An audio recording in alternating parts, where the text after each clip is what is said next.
G'day citizens, welcome to Inforunners. I'm Execute, joined today by the Astropub, aka the Astro Historian, and Paul Shelley, the Batman, Berserker 01, the Batman. Yeah, I've forgotten all the things. And Algared. No, I forget all the time too. Yeah. So name this while long and Algared. Yeah. I think it's the old man of Hurston, old man Al Hurston. If you're getting that, right, Paulie. Paulie, I'm right here. I'm glad to see you. I haven't forgotten your employer, and we've got to make sure we're mixing some more of that Evercrack. Yes, especially for those orphans you were dealing with the yes. They're very ingenious orphans with that make pharmaceuticals. We'll get them working at the orphanage. Me and Algared were watching you on stream today while you were helping the orphans. Little did chat know that you and Buster were the orphans. But anyway, I said that a few times, but you missed it. But so what do we want to do today? So I got drag kicking and screaming this by Algared. No, not kidding. We want to do like a beginner's guide to laws. So apparently these two gentlemen get asked a lot, how do I get into the law? So we thought we'd make a little video that you guys can reference or link around to people to help get you into the law. Like, where do you start? Where do you draw yourself in? And ironically, every single one of us here actually got started in this game from law, even myself included. I just didn't keep going down that path, so to speak, but these two gentlemen both did. So where do you guys want to kick it off? I think for us it was our background in history, but yeah. I have to the law. I got dragged into history by my mum. So the other thing that I'll share here that some people may know or may not know is my mother's a teacher, just like these two gentlemen, geography, history, all that stuff. So I've had that all kind of force-fed into me over the years as well, so I can relate to both these gentlemen in the same regard. That's just why I'm like at arm's length, because my mum was into it.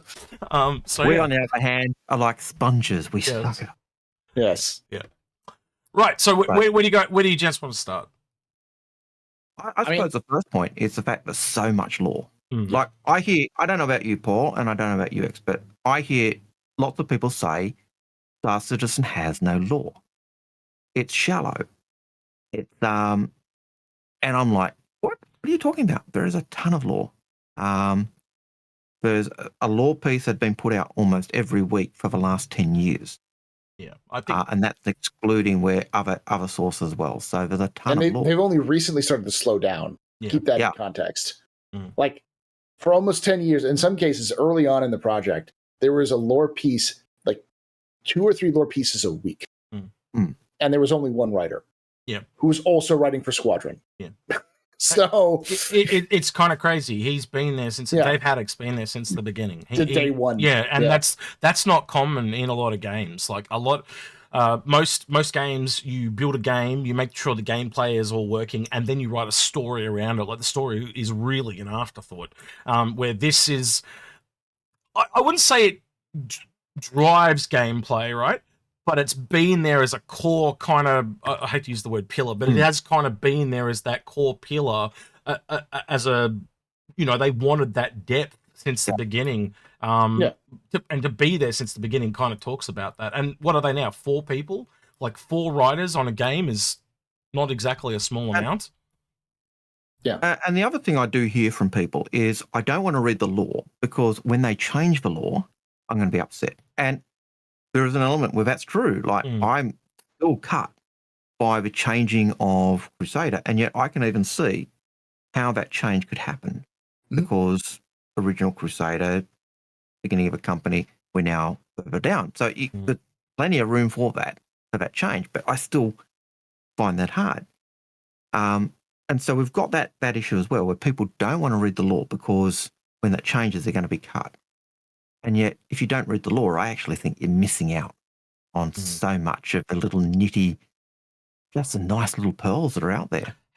It makes me ask this question then. How much do you think people are going to get drawn into the law when the game comes out? Because I'm one of those people, like, if I'm playing, say, World of Warcraft, only recently they put in, like, audio of the quest, and it used to be you had to read it all. I would just skip. But I think in this, that we're going to get a bit of everything. We're going to get a bit of cinematics. We're going to get those, those quest people we talk to directly. We're going to get things we read. We're going to get audio things. I think in the way it's presented is really important, and it draws you in a lot more. Are you guys expecting that? Oh, yeah. I would say, like, the thing is there are so many people who are drawn into universes like The Witcher or Elder Scrolls or Fallout or Mass Effect. And a lot of it has to do with, does the world feel like it's realized? Does this world feel like if the player didn't turn on the console, it would exist on its own? Or that there are people in this universe who are not part of the main quest and doing their own things and have nothing to do with the main characters. And those sorts of games draw a lot of people who are fascinated by the universe that these writers and game creators have created. And with the creation of Star Citizen being so fundamentally tied to the gameplay, the lore and the gameplay are like, they're twisted together in a dance where like you can't pull them apart. So as Al said, like, yeah, some things might change because the gameplay changes, but the fundamental properties of the lore, like the UEE, the systems that are controlled by the UE, the Vanduul, the other alien races, the conflicts that are going on inside this universe are not going to change, because that's the crux of the gameplay that's tied to the story. And I think as Star Citizen starts to evolve past throwing a text screen at you for a mission, and starts giving you interactions with mission givers, starts giving you reasons to like pay attention to what NPC dialogue is going on, and other sorts of like events that force players to pay attention to what's around them beyond, can I make money? I think that's like reputation, like, because this is a great kind of like segue. Let's just say TCO Pacheco offers you a mission. It's a huge amount of credits, like 50 to 100,000 credits for doing this job. You're going to do it, right? Because it's money. Maybe it's the highest paying mission in the entire game. Everyone's doing this. So you take that mission. You do the mission. You get finished. Maybe it's to go kill a bunch of people in an area. You have a great time. You have a blast. You kill all these the targets you're supposed to, and you get out and you go home. And when you get out and done, you want to go back to Grimhex. Suddenly you try to land and they say no. Or at best, and at worst, they start shooting at you and you can't go to Grimhex anymore. And what you didn't realize is that TC Pacheco and the Ninetales hate each other. They're not friends. So if you're only looking at the money angle of things, you're going to lock yourself out of portions of the game that you just don't have a chance to play. It will hard lock you until you get that reputation changed. That's actually from system to system too. Like they've talked about the laws and stuff. So you will kind of have to be I remember, correct me if I'm wrong, and this is real vague in my head, but I remember them talking about when you went into a system, you'd be able to buy or find or something like that, the laws and regulations of that system. And you'd have to kind of like bring yourself up to speed on it. Almost like when you go on a holiday to another country, so you don't get arrested or something like that. Because like, and I'm just going to throw one out that I'm thinking of, is like in India, you cannot spit in the streets. If you spit in the streets, you go to jail. You know, so it's the laws and customs of each system is like laws and systems of each country. Yeah, that's interesting. We have a microcosm of that in game at the moment. The planets, Thurston, Arcor, Microtech, and Orison, each have their own laws. They've still got the UEE laws overarching, but they've each got their own local laws that apply. And on one planet, one thing is illegal and the other planet is accepted. And so you've even got that element. But there's an element where the law comes in even now. If you go into some of the abandoned outposts, you come across artifacts, the old metals. What's that metal from? And if you don't know, and that is the type of thing that'll also drive you to, what's this old metal from? Why is it here? How did it get here? So again, it just, all those things that'll draw you into that lore. So yeah, I think people will be sucked into the lore from gameplay. So understanding or knowing how to find that lore, it becomes important. Yeah. And because it's so connected to gameplay. But don't get me or Algared wrong. There is none of that really in game right now. A lot of it is missing from the game. So it's one of those things that has to be added, because most of this is only found on the website, which isn't very engaging. Is this a little bit like the bursting of the dam thing, where a lot of it's being held back because of Squadron and other things? Yes. Right. Yes, 100%. Dave's focus has been 100% on Squadron and all of the resources. I actually talked the members of CIG writing team about this at CitizenCon, and what they said was they would love to be able to do full voiced mission givers with like full like say like Siege of Orison, like, you know how they have the just kind of the pictures of each of the lieutenants and then like a little like wave function going over them, or just like, you know, they're talking. They'd love to have that picture be an actual like character who's bobbing his head and talking, and, you know, and animated, but they just don't have the resources because all of those resources are allocated towards Squadron and fixing Squadron and getting that done. So when that's finished, they can pull some of those resources back and start working on some of those features. So. Actually, I know this is a tangent, but I actually thought about this. I said, if you could actually make tools that the community could use, they'll make the missions for you. I'll just tell you that right now. You know, like, I'll put that out there. But yeah, and that's the same with other missions and stuff too. Like, you build the tools, I'm sure people, and you just have them submitted, and so all a CIG QA person has to do is just check them, and you can put them into the game, you know? Anyway. Yeah. All right. So we've talked about why lore is important, I think. We've picked up so deep, it goes everywhere. Its gameplay is entwined. But the other problem I often get told or asked, and I'm sure you get it as well, Paul, is, but I don't know anything about the Devaran, or I don't know anything about Vigian. What do they think? Why, you know, the lore's broken because we don't know that. How do you respond to that, Paul? We just don't know yet, because everything is written. The perspective that we're getting is directly from the UEE. It's from the people who live and work in the UEE. And every so often, we actually do get little cracks into those universes. Like, there's a section,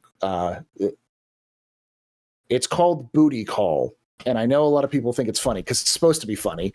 But it's a literal pirate radio broadcast, a pirate who's broadcasting on a radio station. And that's why it's called Booty Call. Sure it is, Paul. Yeah, sure. Yeah. But it's the perspective of an outlaw. And we learn a little bit about outlaw history, about outlaw customs, about how apparently some pirates are literally afraid to attack Banu because they're afraid they're going to offend the god of luck, the Banu god of luck, which they don't want to do because they think they're going to get some sort of curse. And the host is just like, you stupid. His name's Jester, I think, or Joker. I think it's Jester. It's Jester, and he's like, you're just a bunch of superstitious idiots. And we also learn about things like that pirates hate it when people go murder hobo. Rogue. Yeah. When people go murder hobo and just start attacking and destroying ships, like being aggressive, it draws attention to them. And now they want to go kill that guy who went rogue. They want the attention to disappear. And Jester's done a couple of episodes where he talks about, you guys stop that because you're screwing the pooch for everybody. Yeah. If I find you, I'm going to string you up from, you know, I'm going to do unspeakable things to you, is what he talks about. So do we have any, like you talked about cracks and stuff, do we actually have any pieces from an alien's perspective, like a Zion thing or a Tavaran or something like that? Look, they sound like they're rarer, though. You talk about perspective, so most of it, I assume, is coming from the UEE. So what have we seen, so to speak? Al, do you want to say anything you found?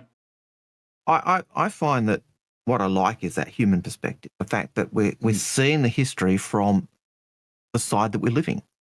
And so we see what humans believe or what the UEE thinks, but we don't necessarily see what the other races think. We occasionally see snippets. I think we see a little bit from the Huxer agreement. So we see when we see the Xi'an interact with humans, and it's reported by humans, we see that side. But again, we're still seeing it from that human perspective.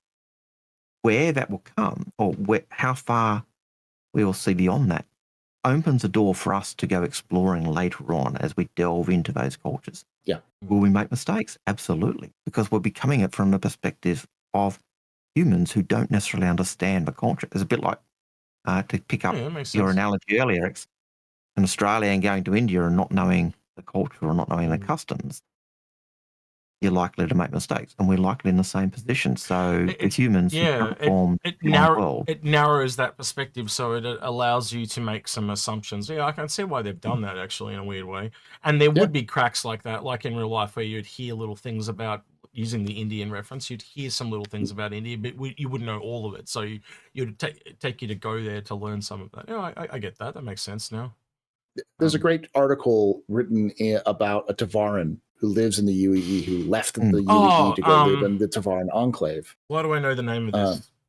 Is it something? Probably we've talked about it a dozen times. Is it something? For some reason, something for Baba is on my head, but I could be completely wrong. No, the gift from Baba is actually where all of the Crusader moons are named after a gift from Baba, which is an actual like children's story. What's the name of this one? Like going home, returning home, or something? Yeah, Letter Home. Yeah, what's that? One.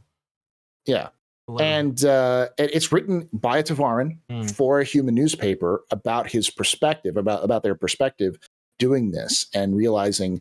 And the reason why CIG writers wrote this was because it was trying to give us the idea that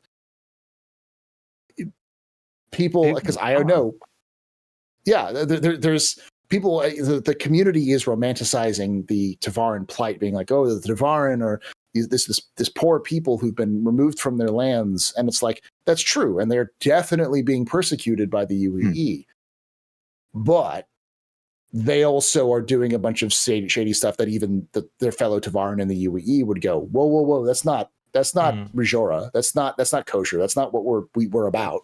Why are you doing this? And it's supposed to give that more depth. That like, yes, there are this people who are kind of oppressed and they've been conquered by the UEE, and some of them have been absorbed by it. Others have rejected that idea.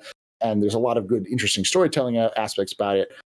But they're still, not to use a poor phrase, but they're still human. Like they're still, they still have flaws and they're idealistic in some cases and wrong in other places. They're just going to move with what they have and what they believe. So yeah. So in that story, we have the Tavaran actually leaving the UEE because he finds their persecution and stuff so hard, and he said, "I'm not going to let my daughter suffer that. We're going to go to the enclave." And then he finds the way they're teaching. He says, "This isn't, as you said, Rajora. It's filled with hatred and everything else." And he ends up saying, and he says, "I see things going wrong, and I report." And they no, just ignore it. And he ends up moving back to the UEE, even though the UEE has all these problems, because he finds it better for his family. And so you've got this economy. And then there's the other story where you've got the bounty hunter, the Tavaran being chased by the bounty hunter. And at the end you find the twist. And I won't tell it because it'll ruin it for you if you go and read it.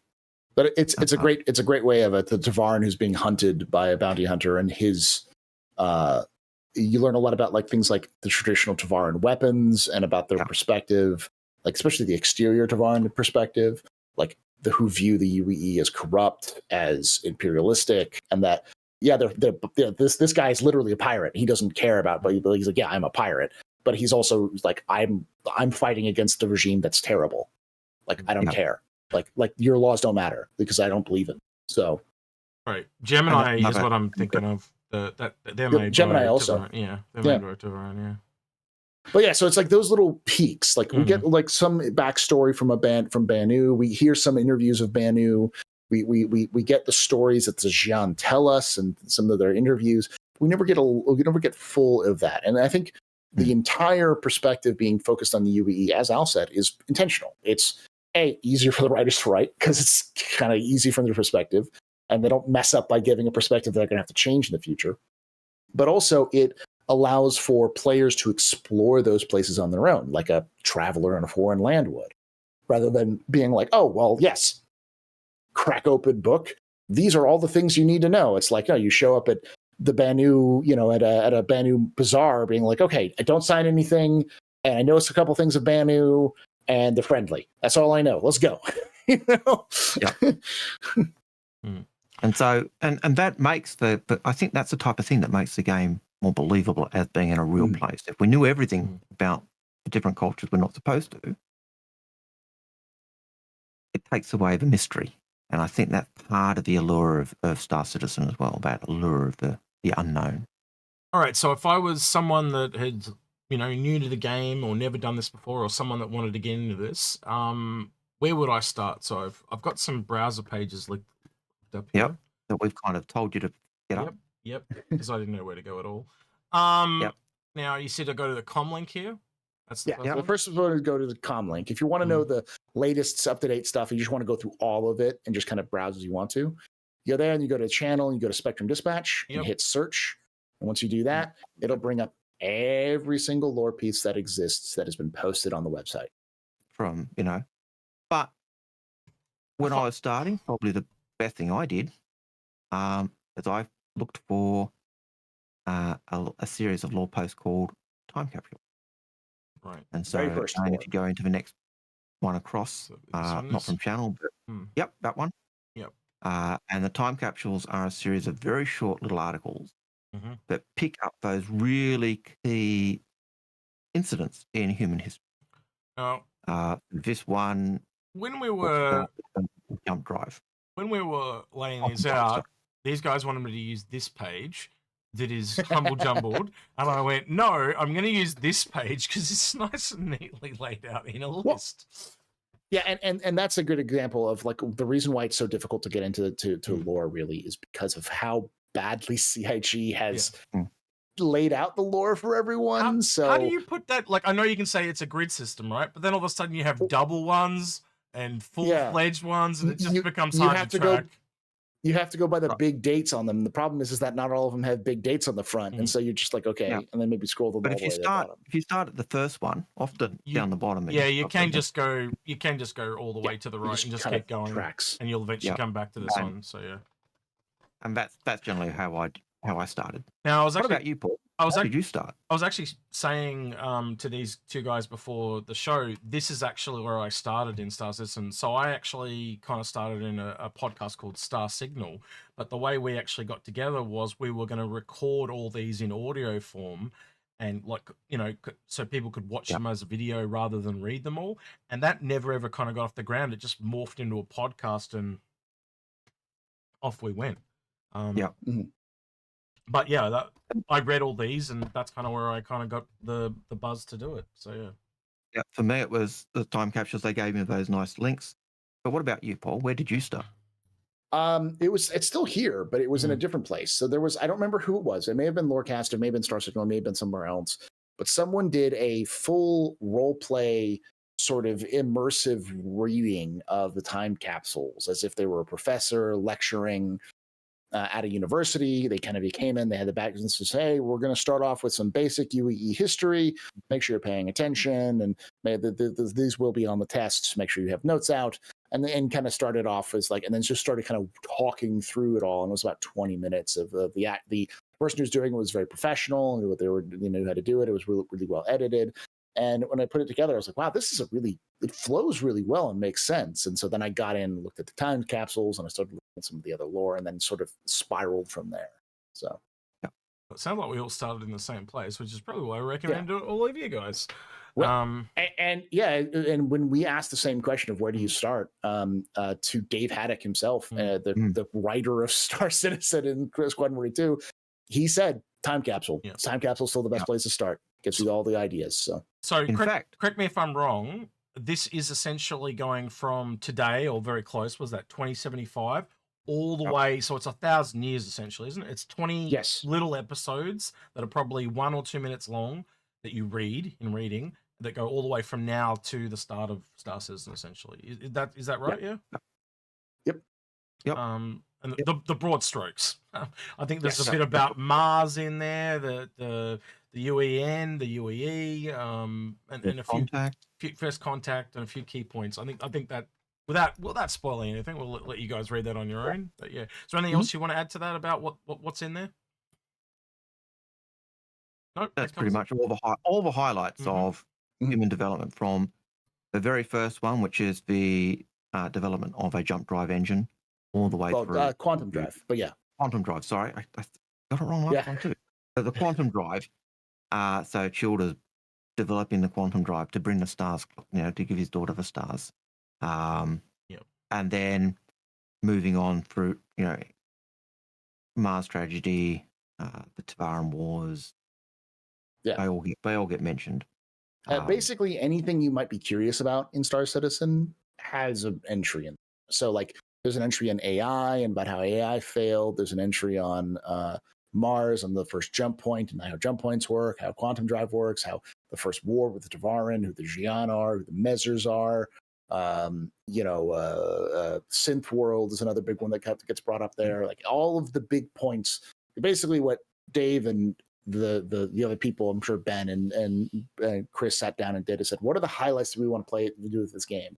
And so they did the history, and then they hit all of the highlights of all of the major plot points, all of the major moments that will show up in the game at some point for Star Citizen. So, and if you do want to watch that video or that podcast or listen to that podcast with Dave Haddock, it is a Law Citizen podcast. And it is a Law Citizen podcast. Yeah. I'll get a link off here and I'll have it in the description below or up in the cards, one or the other. So I'll get that done after this. What the next one along we've got here for you guys to look at is the Galactopedia. So tell us about this one, guys. Sherry's baby. Sherry's baby. It is encyclopedia. Yeah. Encyclopedia Star Citizen. So that's probably the easiest way to talk about it. Tell me what I can do with it. What can I do with it? So it works just like a wiki. Type anything you want to know, put it in there. There's no related to Star Citizen. Didn't work. All right. Let me think of it. Let's like Banu. Let's go Lorville. Oh, there you go. Lorville. There we go. So not only will it pull up anything that you can find, so it'll have a suggest article, it'll also pull up anything that is connected to Lorville. So anything that has the word Lorville in it that is posted on there. Now, the Galactopedia is not complete. It is still being added to, and there are still lore pieces which exist on the comlinks that don't exist on the but type in Hurston. That's a good way of putting it. Type in Hurston. Yep. And they still haven't put in Old Man Owl yet. You see all of the big named Hurstons, not Old Man Hal yet, but also like everything that's related to Hurston Dynamics, including the planet and the company and everything. So, yeah. So it's a great way to connect the dots, essentially, is what I'm hearing. Yeah, it's a great way of, and it's small. It takes you less than a minute to read them. So most of them are very small. They do have some bigger ones every so often, but generally speaking, they're little small, bite-sized. So, yes, if you want to learn about who Magda is and why there's a moon named after her, she's the one who purchased Hurston in the first place for the Hurstons. So, and then there's even the stories about who the hospital named after. So we've got the whole kit and caboodle. Another area I do look at, or I did look at when I started, was the writer's guides. Now that isn't law per se, but what the writer's guides did is they actually went through those big hooks that they were tying all the law on and explained the framework which the UE was built on. So it gave you kind of a behind the scenes what the writers were thinking, where they were going. So that was something I looked at. It explained things like the ranks of the military. It gave a broad background of the races. It gave a broad background of how the UE worked and the governance of the UE. But it was all framework stuff rather than actual events that have happened stuff. And that gave a better idea for me as to what articles, what things I want to look for, because I could say, okay, I really want to know more about politics or news, or both things I did, but Galactopedia is still a main tool for finding the law. Yeah. The one thing I would suggest, and I would highly suggest people kind of steer away from with the writer's guide, or keep in mind, is the writer's guide was written in 2013. Yeah. So some of the ideas of the writer's guide have changed, and a lot of what you're seeing in a writer's guide is there's sort of notes, like the stuff they have, ideas that haven't been sketched out yet.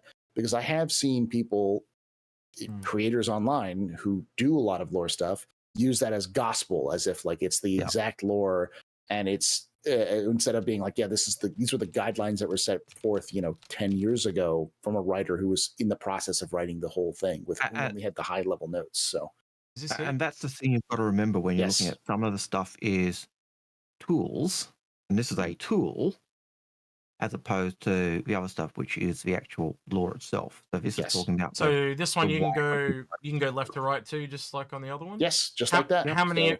Oh, wait, maybe we can go back to this. How many? I think there's 13 or 14s. Yeah. That's all jumbled again. Yeah. They need a list for you. Come on, this is disgusting. Anyway, 13. Yeah, there's 13. 13. And then on top of that, another good kind of the writer's guides, like the Writer's Guide sequel was called Lore Builder. And Lore Builder was when they specifically were making lore for the game, and they were asking players to help them make it. So like the lore of Sadabal was created, but with player input. A lot of the squadron naming and the conventions of like the names of ships. The card game Trigger. Yeah, was another one. Was another one. So it looks like they were doing votes. Yeah. Okay. Yeah. Wow. So they had players actively helping to change the lore. So like I got one of my ideas for a card game that I called Imperium. It was called Stellar. And Stellar was a card game that was inspired by Magic that you just used dice and a regular deck of 52 cards for. And it got mentioned as a game, one that they might put into the game as an idea. So it was a real game that I came up with for them, and they liked it. And they posted it. So yeah, so glad you guys told me about those two after I had organized these all before the show. Yeah. All right, these are tools. We like keep you on your toes. Yeah, I was saying that, you bastards. But as we said, these are tools. I would these are things you would go to after you've already gone through the lore, after you've done a bunch of like research and kind of want more. This kind of gives you more of that meta textual approach to what the lore is supposed to be. So. All right, so what about this one? This is the last one you actually gave me, which is the Star Citizen Wiki, or what you called starcitizen.tools. So tell me about this one. There are two wikis. There's the Wikia and there's the tools. The tools is the better one because it's more actively controlled and mentioned, and it's often updated. I've also reached out to the people who run it, and they're pretty good about it. It's Jail and myself both make edits to it all the time, so it's relatively accurate, though there are some still dates and stuff. But it's just like the Galactopedia, but even the developers themselves have said that they use the tools website to help them double check and cross-reference their own stuff. Yeah, and nice. It's something you almost need a tool like that, and hence why we call it tools, because as we said, there's so much lore and it's so all over the place because that makes it hard to actually double check and triple check and quadruple check and make sure you don't have those errors that can occur. It's quite a bit of detail here, actually. Look, they've even got the landing pad size stuff in. Nice. Yeah, it's not just lore. It's everything you need to know about Star Citizen. If you want to know about what was in a certain patch in 2018, they have the patch notes there. If you want to know how much it costs to rent a hammerhead, you can find that information. It has everything you need in one-stop shop if you're interested in anything. I use it all the time, and I'm like, wait, how much did that ship cost at launch? Type. Oh, 120. Like it says immediately, like original price, war bond price, and current price. So it's a nightmare to track that stuff too, because 10 years of it, it's just too much. Yeah. I've said to Algared regularly in the last 12 months, I've switched from kind of going about trying to remember everything to just kind of vaguely remembering it. And if I get it wrong, I let someone correct me because it's just too much. Yeah, it's too big. About this price. Yeah. It's like 370 and someone go 375. And I'm like, yeah, that's fine. No worries. But yeah. All right. Is there anything else that we want to look at there? The only other thing probably to talk about is just the different types of shows or different types of things that they have in the lore. So you've talked about booty call, but there's also things like Congress Now that you can look up. That really looks at what's happening in the government. So you get the snippets of what the government's doing in terms of the policies that are going on. You get the Empire Report, which is just news. And then you've got things like the company profiles, the Whitley's Guide, and they each take a different focus. And you often learn little bits about the lore of a company or the history of a company. That gives you background. Often you'll see it's the same with ships. And so all of those different shows and all the different things you see in Spectrum are giving us different snippets of what's happened in the lore in the background. And it just opens up all of it opens up the world. So you get Booty Call, you get Old Jaggers, you get the Bounty Hunter's Guide, and you get the Plain Truth. You know, gotta love Plain Truth. Plain Truth. And you get things like there's like the stars or something like that. There's even like a paparazzi gossip rag one that you can listen to, and you read, and it's like, oh well, this is these are all like, why would I want to listen to a gossip rag about like video stars about Star Citizen? Well, because they slip in lore about everything else that they're doing. Like there was one lore piece on that about an actor who trained so intensely for a role that killed himself multiple times. But because of regeneration, wait, he killed himself multiple times. Was this because he comes back with regeneration? Because regeneration had just been created. I'm like, what? All at once? So he the basic gist is that he was playing a role of a character who actually was a real person who died of exposure because they were trapped in an ice storm. And so to get ready for the character, he killed himself in an ice storm multiple times to get into the right headspace. And the actual thing that happened, that happened was that eventually that whole project collapsed and they refused to pay him. Even though he had signed a contract saying that he could pay, that he would be paid even if the thing collapsed. Because he's like an old actor who'd been around a while, and this was his kind of shot back to back to the top. And when that happened, he sued them. They sued him. They said, "Well, no, we don't have to pay you because you're not the same person who signed the contract." And so it was actually sneakily about a legal case about, are you the same person when you regenerate? Yeah. And because there's no legal precedent for it yet. And so did they say who won or not? They left it up. No, it's still in the court cases the courts as we saw. So, but that's one of those cases of like when they're talking about stuff like that, what they're really talking about is new lore about a ship or about a person or about a gameplay mechanic that they were coming up with, and they came up with a neat little like kind of tie-in to kind of ground all these things in the world of Star Citizen. So, and then you do get this, I think, half a dozen stories since the election on Alani Addison and the things that she was trying to do or couldn't do, and and the implications of that.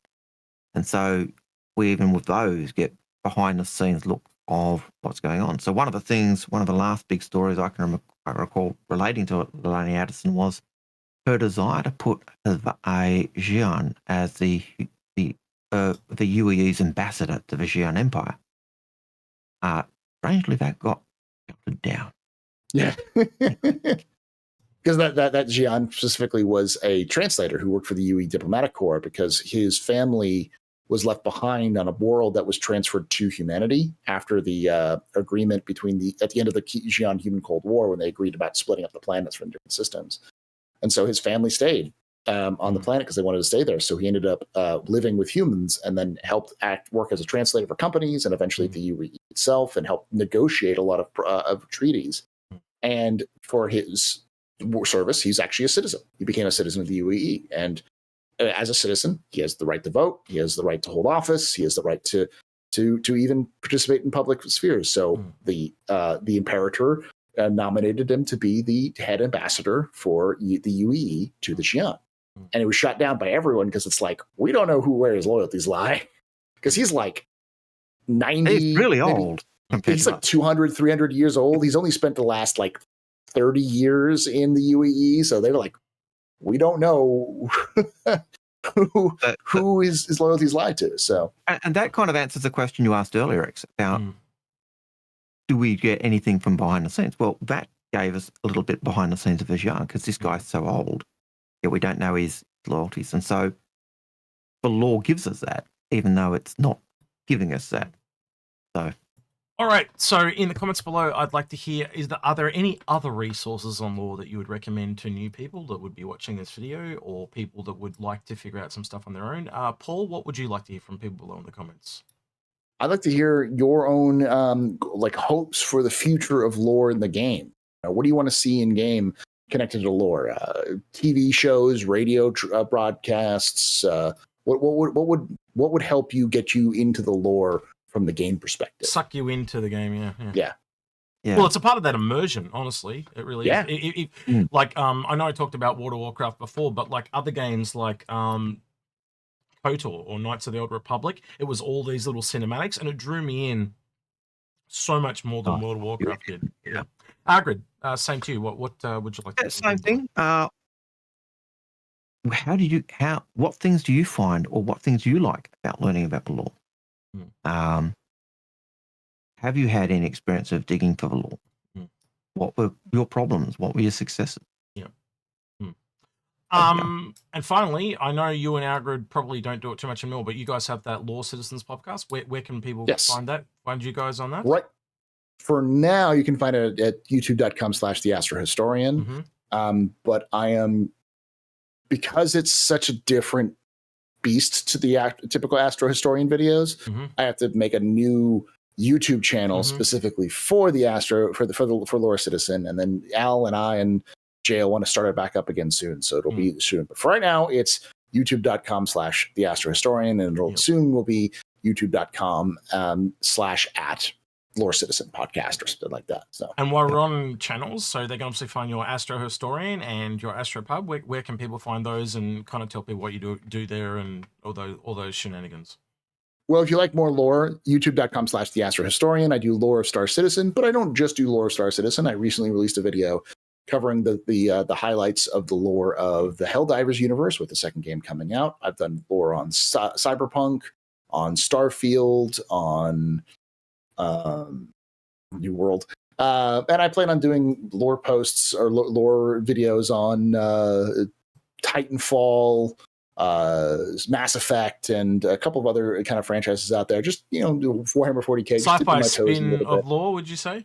Yeah, it's a sci-fi lore content for sci-fi games, and maybe some TV shows and such. But mostly focused on Star Citizen. So if you want to know a lot of stuff about Star Citizen, I have the Complete History of Star Citizen Universe series, which I've started, which is a blow-by-blow, an attempt at me collating everything, a little bit of lore that we can find that exists right now about from 2038 when the timeline actually starts all the way up to 2950, whatever where we are now. To kind of the perspective. And you'll see me and Algared and some of the other Inforunners there too, just like you see here as well. So exactly. And of course, if you want more gameplay stuff, twitch.tv/theastropub, youtube.com/theastropub live, where we talk about news, gameplay, updates, talk a little bit about lore, but it's, and I play other games too, other than Star Citizen. So Helldivers, for instance. All right, Algared, I'll let you do this one. So go. Yep. So don't forget, like, subscribe, and hit that bell. If you want to know more. And, of course, thank you so much to those people who go that extra yard, as listed at the end of a video. On that note. Almost got it right, didn't he? Anyway, those Patreons who help keeping us going. Yeah. So that's an Astropub. Oh, you want me to there's Algared. And he's Execute. That's the most awkward one. Jesus. Threw me under the bus. That's what you did. Yeah. Algared meet bus.